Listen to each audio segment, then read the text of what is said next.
Binalikan nga natin na nagtitrending at sikat na batsuyan sa Taguig dahil napagbabalitaan nga na meron na daw sila ditong iba't ibang klaseng mga nagsasarapang silog meals. Kaya ano pa nga bang hinihintay nyo? Tara at food trip na tayo! Yan mga kaipips, nandito nga ulit tayo sa may Block 37, Lot 19, Pinagsama Phase 2 Taguig at dinayo nga ulit natin tong Iloilos Batchoy dahil nabalitaan natin na meron nga sila ditong bagong menu. So samahan nyo ako mga kaipips at tikman natin yung kanilang bagong foods.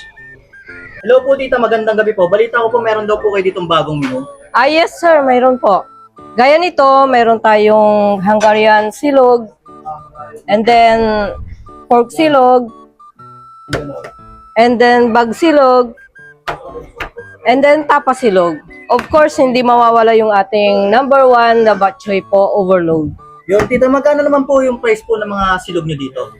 Eto, yung Hungarian is 120, and then yung pork silog is 120.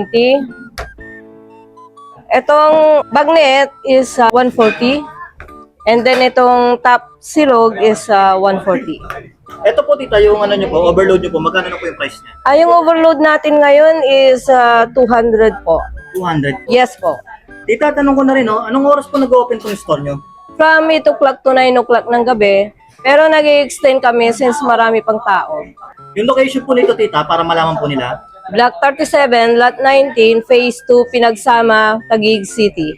Yun, sige po tita, tikman ko na po itong mga bagong menu nyo dito. Salamat Yes, po. po. Yun mga kaipips, nandito nga ulit tayo ngayon sa may Iloilos Batchoy. Dito lang pala yan sa Block 37, Lot 19, Phase 2, Pinagsama Taguig. At binalikan nga natin dito yung kanilang mga bagong menu. Meron nga sila dito ngayon, no? Top silog, nagkakahalaga lang yan ng 140 pesos.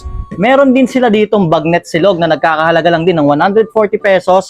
At meron din sila ditong Hungarian at pork chop na nagkakahalaga lang ng 120 pesos. At mga kayupip, syempre hindi rin pala mawawala sa kanila dito yung kanilang bestseller na batchoy, yan, overload, nagkakahalaga ng 200 pesos.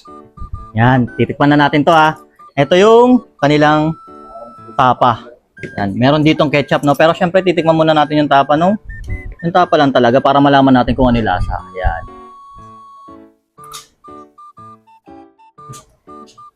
Malambot yung meat niya. Madaling nguyain. Tapos yung alat niya at yung tamis nandoon. Bagay na bagay to pa syempre pag nilagyan natin itong yan, yung kanin. Kahit hindi mo na nga lagyan ng ketchup, solid na siya. Sarap ng timpla niya. Yun o.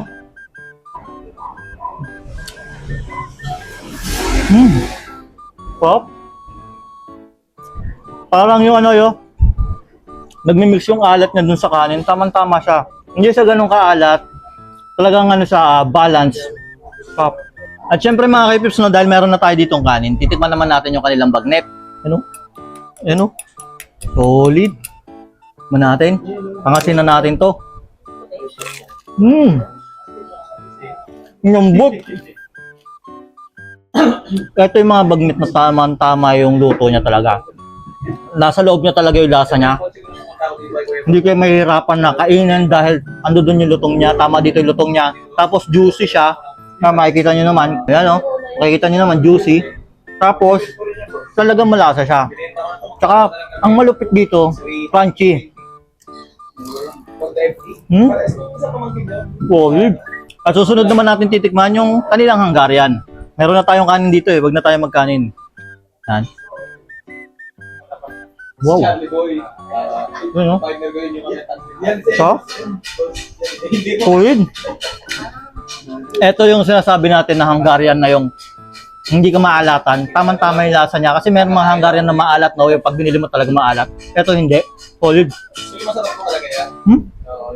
Juicy pa. Yan, no? Top naman rice.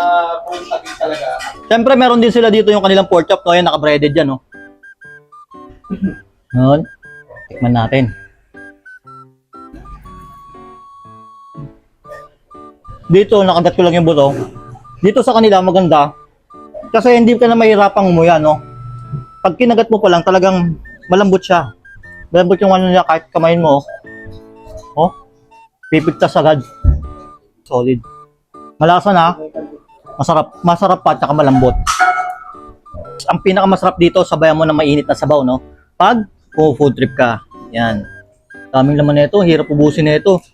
Ang in-order ko lang dito pag kumakain ako yung ano lang regular kasi dito talagang bunsol na bunsol ako eh. Sarap talaga. Hindi pa rin nagbabago yung lasa ng sabaw. Lagyan natin ng onting laman, no? Yan, no? Tapos sabaw. Overload talaga. Sarap. Paano makaka-pips kung cravings nyo yung ganitong foods? Open nga pala sila dito ng 8 a.m. hanggang 9 p.m. Tapos, pag maraming tao, nag-extend sila. Dito lang pala yan sa may Block 37, Lot 19, Pinagsama Phase 2. So, ano pang hinihintay nyo? Punta na kayo dito.